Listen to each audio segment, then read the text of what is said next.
Mais uma vez, as nossas saudações a você, meu caro telespectador da TV Cabo Mix, que me acompanha pelo Canal 10, e você, meu caro internauta, que me acompanha pelo canal10.com.br, ainda pelo Canal 10 Ferpa do YouTube, e também através do Facebook, onde nós estamos ao vivo neste exato momento. Aliás, muito obrigado pela sua audiência também no Facebook. Hoje nós vamos entrevistar aqui o professor Getúlio Lima, ele que vai falar do projeto, olha só, Cantadores e Contadores de História. É um projeto que ele já vem idealizando já há algum tempo. Essa é a terceira edição e nós vamos falar do evento que vai acontecer logo mais no Clube da Coab Antônio Brandini, hoje à noite, por volta das 8 horas da noite. Nossas saudações a você, Getúlio.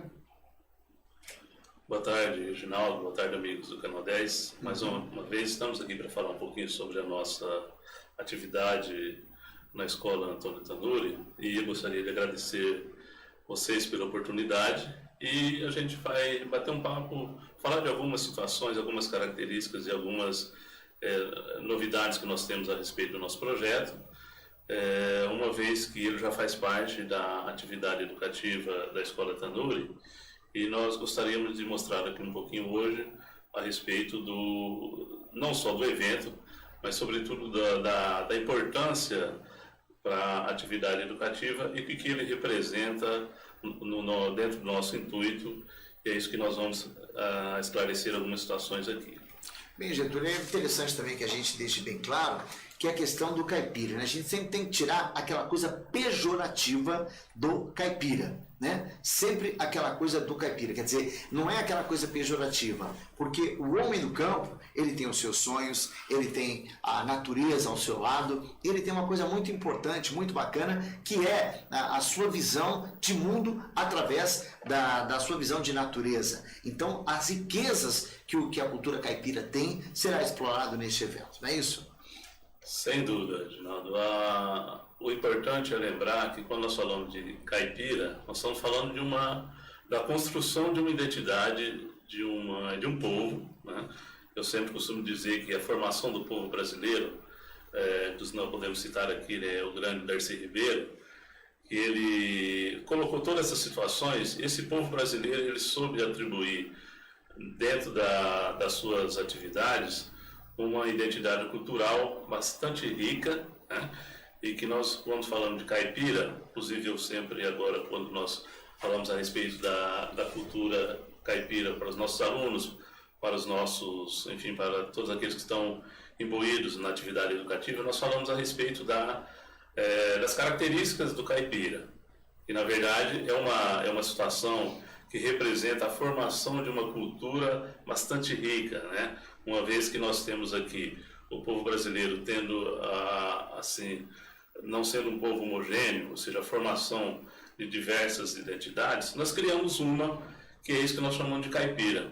Inclusive, nós temos várias situações que nós podemos colocar mais adiante, mas não podemos lembrar que, por exemplo, quando se falava caipira, pelo menos na minha infância, às vezes seria lá para você falar, seria de uma forma, certo ponto, pejorativa, né? Por exemplo, você querer colocar, inclusive os pais, né? Muitas vezes falavam assim, eu estou tentando colocar para o meu filho alguma situação mais para ele não ficar sendo somente um caipira, né? Então isso era colocado dessa forma, mas era uma forma, assim, por exemplo, de tentar socializar. Mas, com o passar do tempo, é claro que a cultura caipira ela foi sendo objeto de estudo, né? Objeto de estudo bastante relevante, né? Hoje nós podemos ter aí não só dentro do cenário artístico, mas dentro do cenário acadêmico também muitas situações de estudo, sim. Então, o conceito de caipira, ele leva a essa situação, né? Ou seja, aquele que vive de uma atividade tipicamente rural, mas essa própria cultura caipira, ela vai transpor esse ambiente rural, né? Ou seja, ela chegou até hoje, inclusive até mesmo com a mercantilização, né? Ou seja, nós não podemos, por exemplo, colocar isso apenas dentro de uma forma onde ela vai inferiorizar, mas a cultura caipira hoje, ela passou a ser, muito embora mudando um pouquinho as suas referências daquilo que era do contexto somente rural, mas ela passou para o meio urbano em todos os aspectos. Então, hoje nós podemos dizer que isso é muito importante, isso é louvável dentro do cenário da nossa própria atividade, ou seja, daquilo que nós queremos propor para levar, né, não só no ambiente de ensino, mas também colocar toda a comunidade, né, até porque o nosso trabalho hoje ele não envolve apenas a questão dentro da escola em si, ele propõe-se uma atividade na qual a comunidade ela esteja inserida, ela esteja participando e colocando, ou seja, interagindo, sim. Então, eu acho que essa ideia de nós queremos levar o conceito do caipira para dentro da realidade da escola, mas, sobretudo, para a realidade da comunidade, né?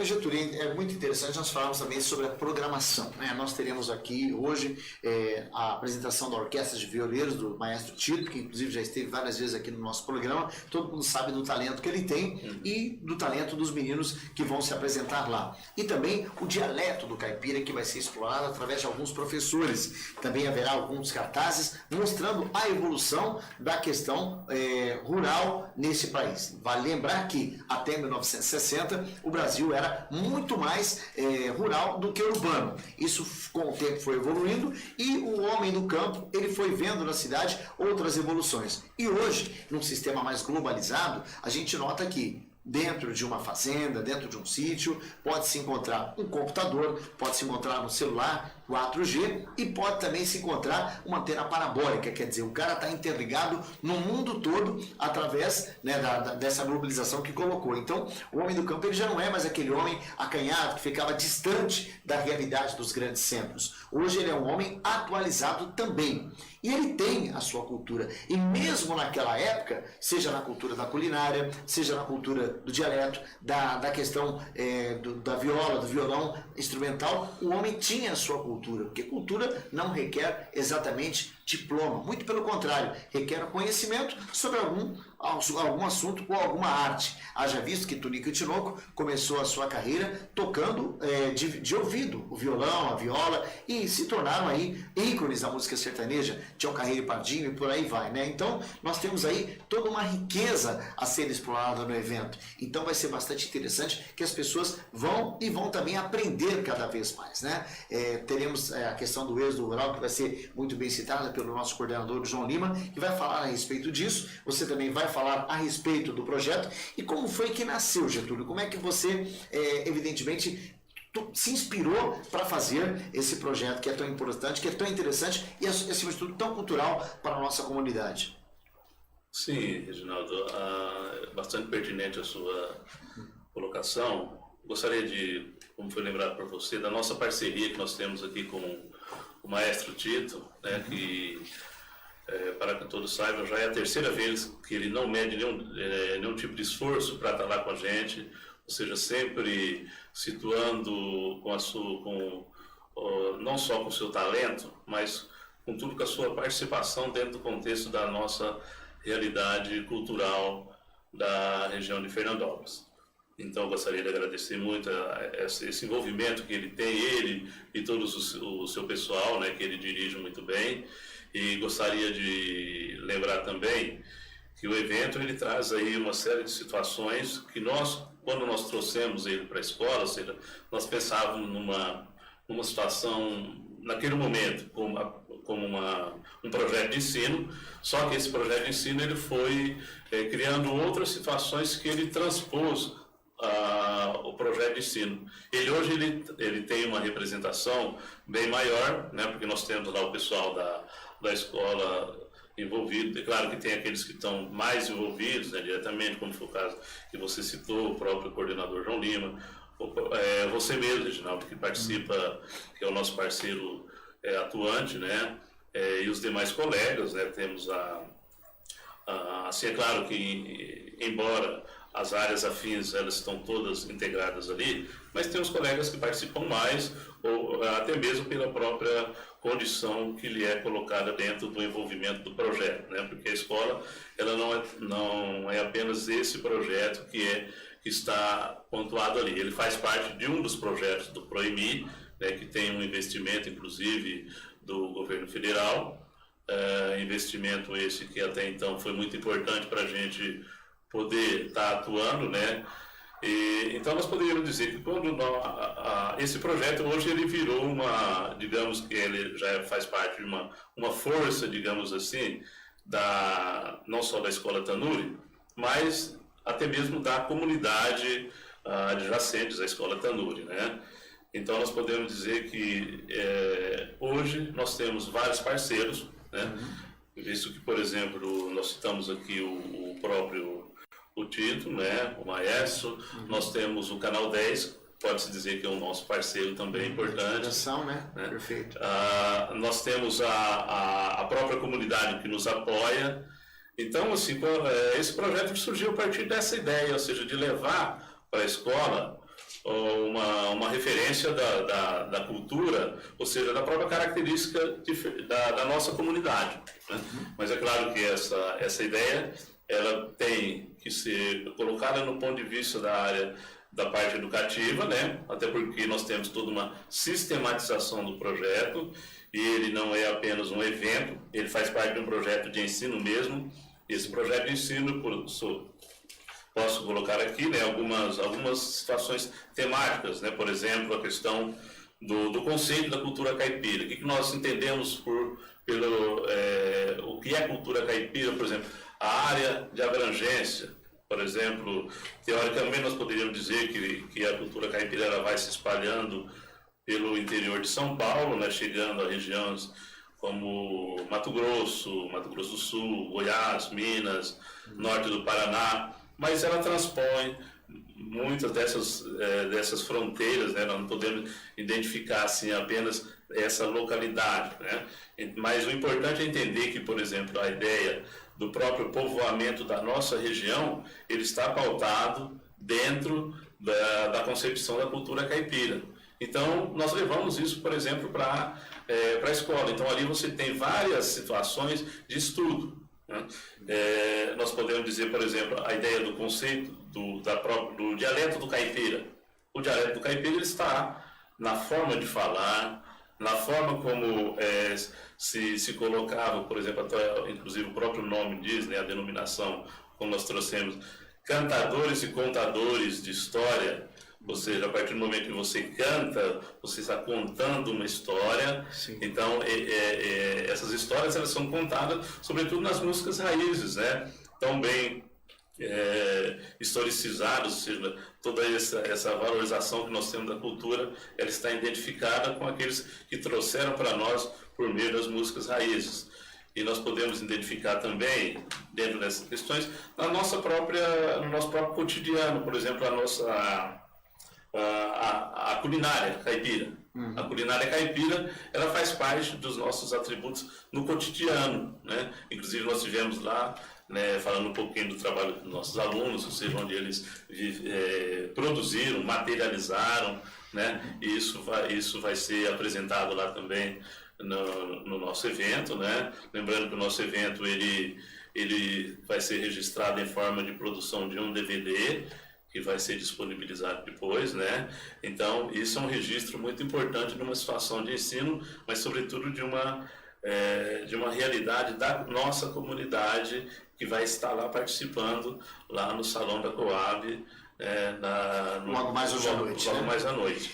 Então, isso é interessante lembrar que essa sistematização de ensino, ela traz para nós também outras situações que nós podemos lembrar, por exemplo, a religiosidade, nós não estamos falando aqui de religião, né? Lembrando, sim, religiosidade é a cultura caipira, ou seja, onde você coloca várias situações, todos os eventos, né, que são colocados, por exemplo, por meio da devoção e que leva também os atributos da cultura caipira, e algo que é muito relevante, né, que aqui nós temos o nosso parceiro aqui, o Reginaldo, que também estará falando dentro do evento, né, sobre a mídia e a cultura caipira. Ou seja, sim, a mídia ela é aquilo que inclusive hoje traz para nós a a difusão, né, do que é o... Um atributo muito grande, né? Ou seja, do que é realmente a cultura caipira, ou seja, ela não fica apenas nos quintais, ou seja,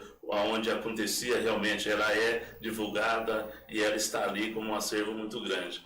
Então, eu acho que sim, isso nós podemos ter como suporte excelente de atividade para que nós possamos fazer um bom trabalho, né? O Getúlio, até é interessante nós colocarmos aqui que a aluna Rebeca e a aluna Elismaira fizeram, olha só que interessante, pessoal, através da internauta Neuza, uma amiga minha, ela nos disse que a vizinha dela foi a primeira parteira de Fernandópolis. E aí a gente levou a Rebeca, a Elismaira, você levou até lá, e elas fizeram a entrevista com a primeira parteira da cidade. Uma cultura que até então as pessoas falam, mas tinha parteira? Teve. E ela vive até hoje no Jardim Araguaia. A gente pôde levar essa matéria, vai ser levada essa matéria feita brilhantemente pelas nossas alunas. E também nós vamos entrevistar uma pessoa que inclusive já está escalada, viu, Wesley? Para nós fazermos uma matéria com ele, que é o nosso maravilhoso compadre Delmo, falando a respeito da cultura do circo. Inclusive, você contando aí sobre os cantadores e contadores de história, ele fala sobre, por exemplo, várias peças, vários dramas que eles faziam na época do circo e que as pessoas lotavam para assistir Abel e Caim e os dramas, aquela dupla, várias duplas que faziam sucesso, até o Chitãozinho de Chororó também chegou a fazer alguns dramas no início da carreira, porque era a atração do circo. As pessoas ficavam interessadas e a representação dos grandes atores, que na verdade quem trabalha no circo é um operário, né? Ele faz a parte da montagem, ele faz a parte da carpintaria, ele monta e desmonta o circo e depois ele inclusive é ator, ele canta, ele faz trapézio, ele faz assim, se torna um multimídia na questão circense lá. E eles realmente fizeram muitos trabalhos assim. E o compadre Leão vai falar a respeito desse assunto também, que é muito importante. E sobretudo, né, pessoal, como que o circo foi o início de tudo na difusão. Por quê? Porque um drama era contado num circo na cidade vizinha e chegava nos comentários através de outras pessoas, e depois quando o circo chegava, o pessoal lotava porque o drama foi muito bom. E aí as duplas surgiam. E muito antes da era do rádio, que começou lá em 1925, a difusão da música caipira foi muito grande. Haja visto que os primeiros cantadores, foi Torres e Florencio, depois veio Tunico e Tinoco, que difundiu a música sertaneja para o Brasil todo, e aí se tornou a grande paixão das pessoas. E por que até hoje a música sertaneja é uma grande paixão?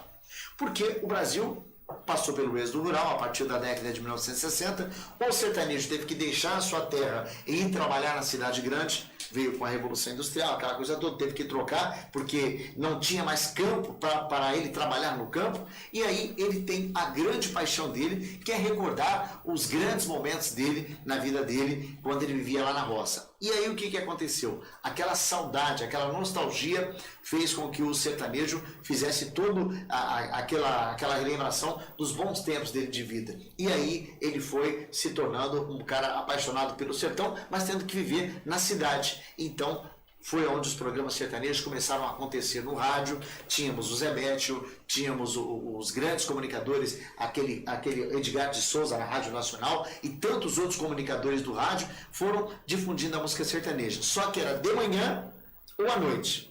E depois, com o tempo, o sertanejo foi ganhando os grandes horários nobres do rádio e também da televisão. Então, houve todo um processo. Até aqui nos bastidores, eu estava conversando com o Getúlio sobre uma dupla chamada Christian e Ralph, que todo mundo conhece.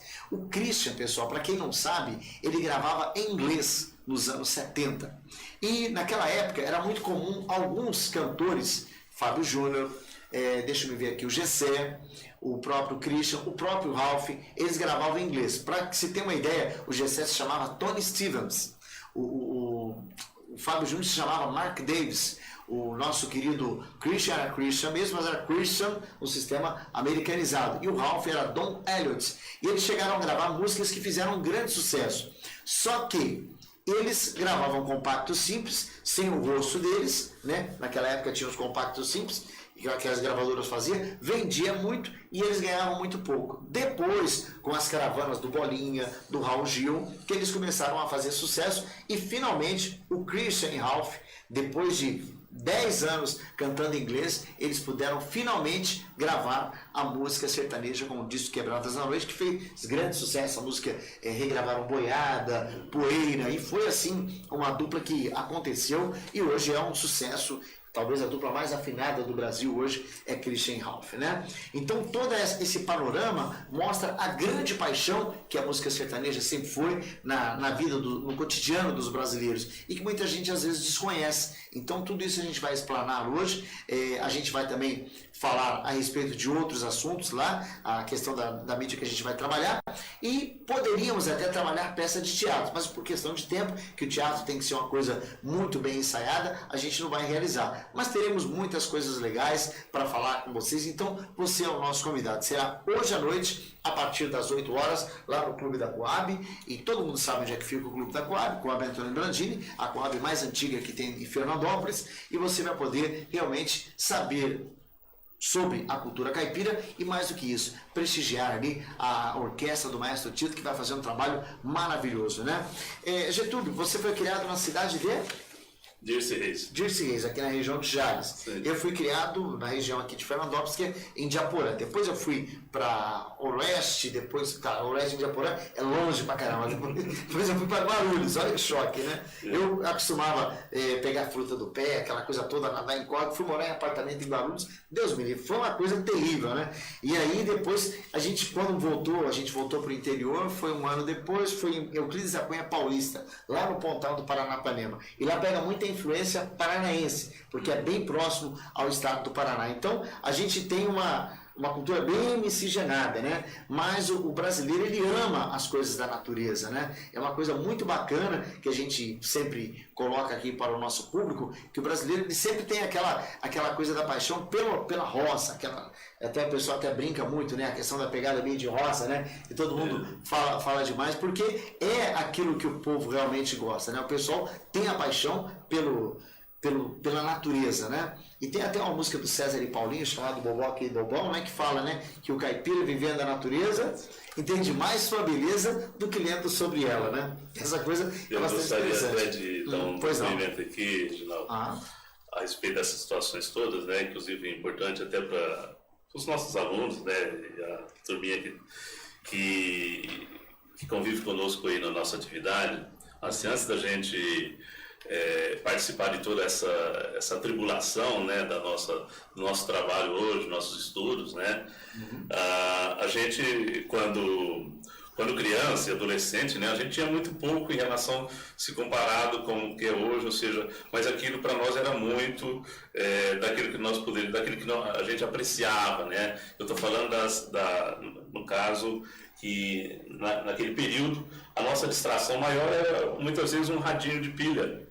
E era justamente no radinho de pilha que nós, quando ao anoitecer, a gente, só depois, né, que veio a televisão, mas a gente ficava ali apreciando as músicas raízes, né, e foi justamente nesse período aí, década de 70 e 80, onde deu praticamente uma mudança repentina, né, no próprio estilo musical, que o Reginaldo já colocou aqui, mas essa era a nossa situação de nós apreciarmos a cultura musical daquele período, quando nós ficávamos muitas vezes ouvindo, por exemplo, lá no Radinho Pilha, à noite, né, depois de um dia de estudo, né, íamos, quando nós estudávamos à noite também, né, e às vezes quando estava em casa, era justamente essa questão de você apreciar ali a música sertaneja por ícones da apresentação, né?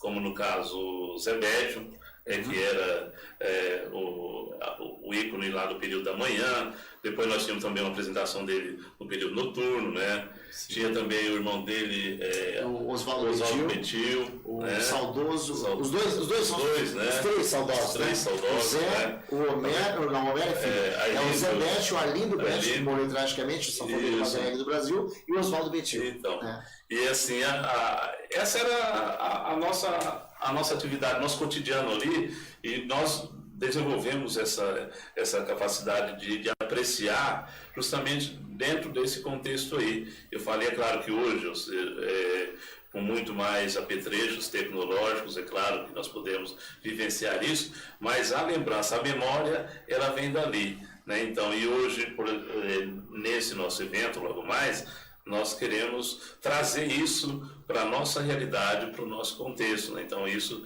ela abrange não só dentro da atividade de ensino, mas principalmente aquilo que a comunidade, não só do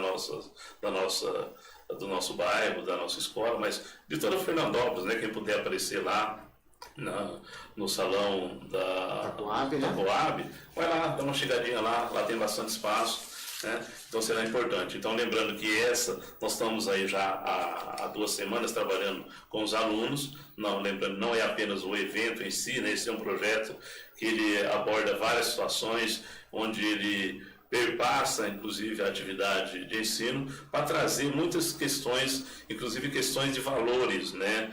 Que a gente gosta de lembrar aqui, né? Onde, inclusive,